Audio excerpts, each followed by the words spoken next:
This is video 12 of the series of concrete slabs.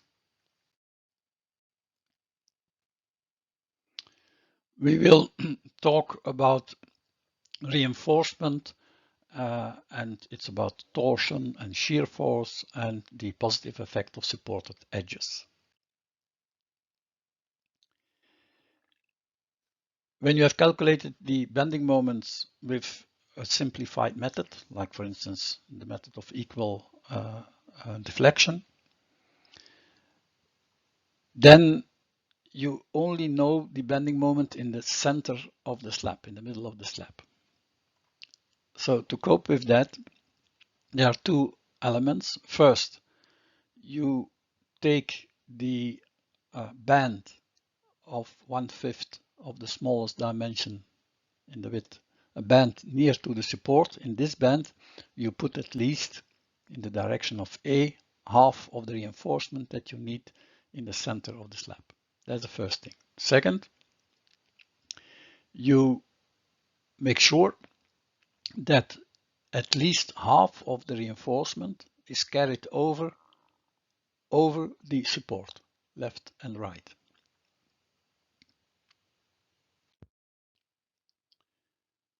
Another element for concrete slabs, when they are loaded with a uniform distributed load, is that the corners of the slab, they tend to have an upward movement.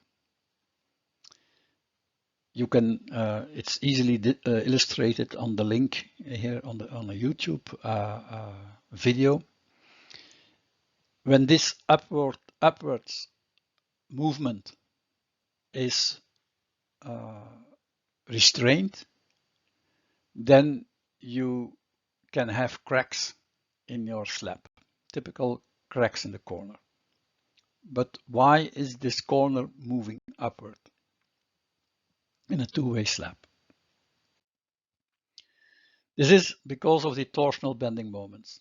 If you take a small elementary part dy and dx of the slab, you have the torsional bending moments and you have a force upwards on the left side and a force downwards on the right side.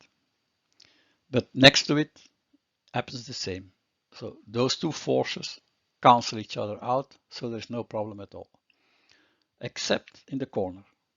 In the corner, those two forces come together in the same direction and result in one larger force upwards, and they intend to push the slab upward in the corner. When this movement is blocked, then of course you push on the slab, and that means that you have cracks like that. It frequently happened in the past that slabs have cracks like that. This is because of this is for the bending moments, and this is the torsional bending moments, and you will see that the torsional bending moments are maximum in the corner, just in the corner right there.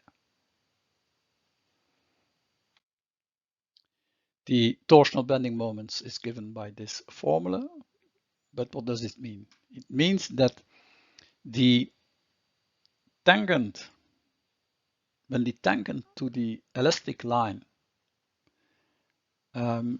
is horizontal, that means for clamped or fixed support, then the derivative of the deflection curve to x or y is 0.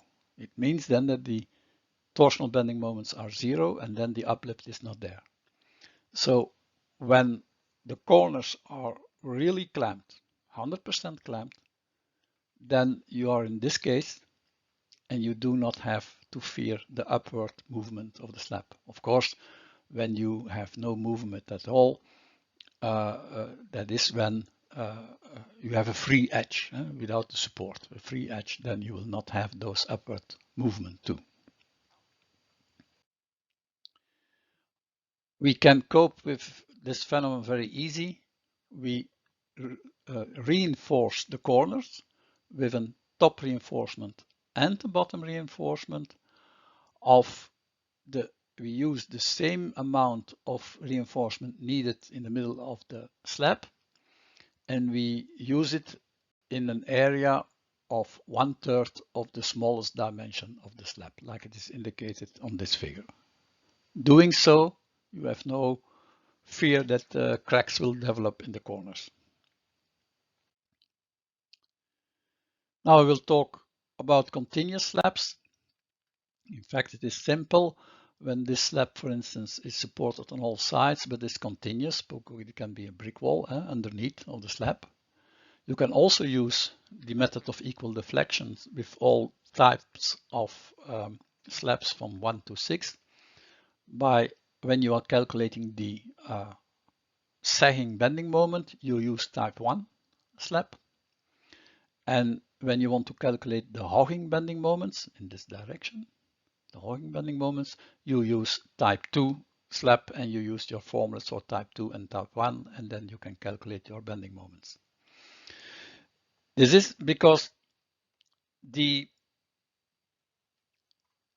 is a continuous slab, the way which part of the slab is loaded makes your bending moment maximum or not maximum.